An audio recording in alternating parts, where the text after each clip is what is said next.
My name is Jeroen Douglas. I'm working at Solidaridad. It's a Dutch civil society organization, and I'm 20 years at the organization. Very apt, because 20 years ago, obviously, the first Rio conference, you tried to facilitate, try to improve, make more sustainable supply lines, as I understand. What has improved in the last 20 years in that field of work? Well, just prior, I was just finishing my university, and I was here at Rio in 1992, and 2 months later I joined Solidaridad. So one could say the story of 20 years sustainability is also my professional career, just as a start. So Solidaridad is well known because we are the initiator of fair trade, which is now a global label for coffee. We started that in 1987 in the Netherlands. There's now a world system. One could think that was really when sustainability emerged, when it was possible. We saw that in niche markets, fair trade was positioned well, and through a next phase in the 90s, sustainability became really relevant to, for instance, the coffee community. And nowadays, sustainability is a dominant message. So what you can see in 20 years is that sustainability, which was first a niche approach, fair trade for what I would call the early adapters, now has become a dominant issue, and not only the mainstream but also the laggard companies are moving into sustainability. That means they embrace standards for better management practices on the ground, for inclusion of smallholders, women participation, corporations of farmers getting a better price for their products, and environmentally also having a better management in vis-a-vis biodiversity areas. So we see a lot of improvement in coffee. That has inspired our organization to use the coffee example also to get into other commodities. So other commodities we work in are cocoa, particularly in West Africa, Ivory Coast, Ghana, and we see the same curve, the curve of early adapters, then to mainstream companies, and then also the laggards getting into a sustainability practice. And that we do also with tea, with cotton, with tropical fruits, with soybeans, with palm oil, and with livestock nowadays as well. So we have 14 commodities we work at, and each of these commodities is going through that curve. So 20 years of sustainability has made things very tangible, very practical, and it really moved from what I would think an ideology point of view into a science-based metrics kind of an approach. And that is something which is a good and positive message, 20 years of sustainability at work. I mean, is it possible to be specific about how you have improved sustainability in the transport, say, of coffee from the area of production to the consumers, to the shop, you know, to the cafe where people are drinking that coffee? Where have we seen the improvement in that supply line? Yeah, well, great that you mentioned supply line, because what we do is not just working with projects, it's working in programs. We don't work in countries, no, we work in commodities. So indeed, we don't work at producers' levels, we work throughout the supply line. So where are the improvements? On the ground, at farmers, there is a larger knowledge on how to increase the yields, do more with less, so get more coffee of high quality gradings out of your farm with lesser inputs of water, smarter use of pesticide management, and also having inclusion of smallholders and workers on the ground. So social and ecological, we have clear indicators with very practical tools how to do the improvements.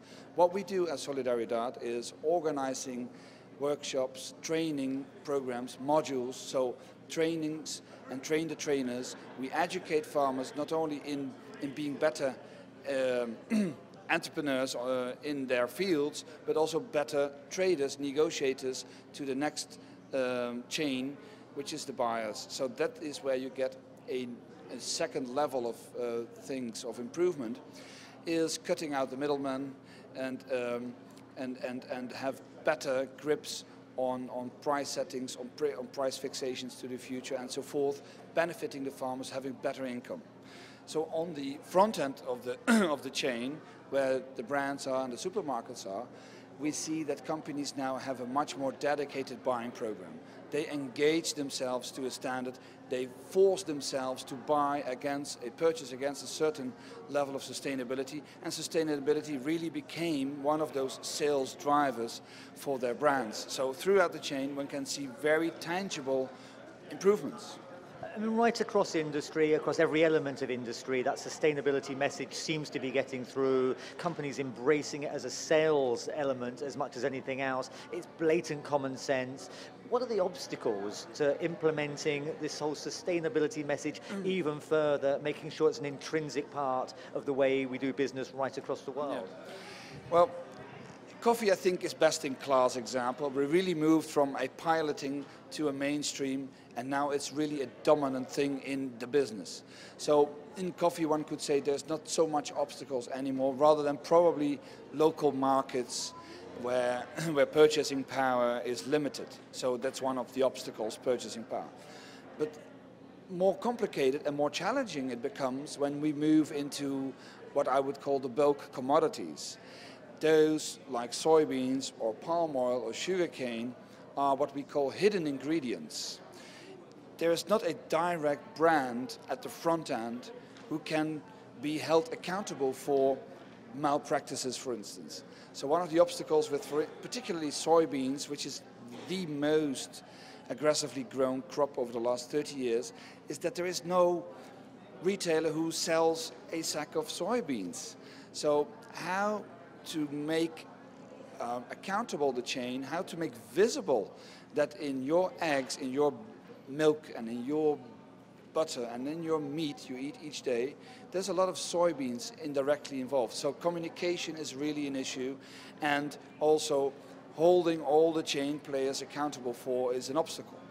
And what we try to do there is through more sophisticated formats get a pre-competitive round table, as we call a multi-stakeholder platform, whereby all those players, being it farmers, financial sectors, traders, retailers, brands, processors, and also consumers and civil society, sort of form a voluntary agreement on what is sustainability all about.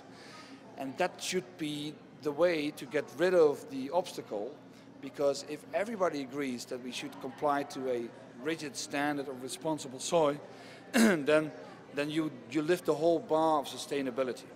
It's tough because you need the Chinese on board, you need those companies on board who never got acquainted with sustainability over the last years, and you need countries also facilitating that process. For instance, in Argentina, where I live, and yourself, we have soybeans being a massive commodity to the country, and the country takes retentions on it of 35% and is financing the whole country to it.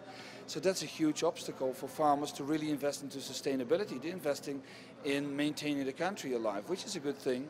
In Brazil we have another obstacle, which is the complications with the forestry law and the fact that expansion of soy should not enter into what we call the no-go areas, high conservation value areas.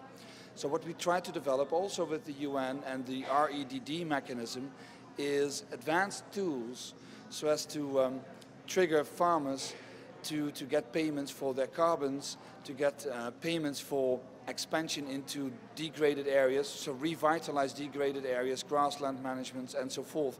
So throughout the chain there are obstacles, but we are working on more sophisticated solutions. And how would the Rio+20 conference, other conferences, help you in implementing and advancing with that work? Well, convening with partners, bringing the message across that despite all the cynicism I hear, sustainability is doable, it is workable, and it's just a matter of just doing it. And companies are there. We just heard Coca-Cola, we heard other companies, they are into the business. What I like about this pavilion is that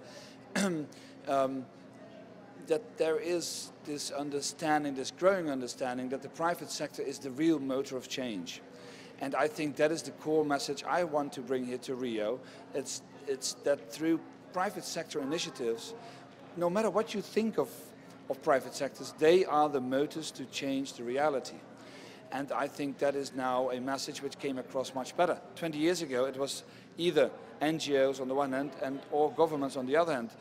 Business was not involved. Now we have business, and business becomes very pragmatic in doing things efficiently, radically focused, and with clear indicators. And they also see it as a sales argument. So I think that is good news. Okay, nice to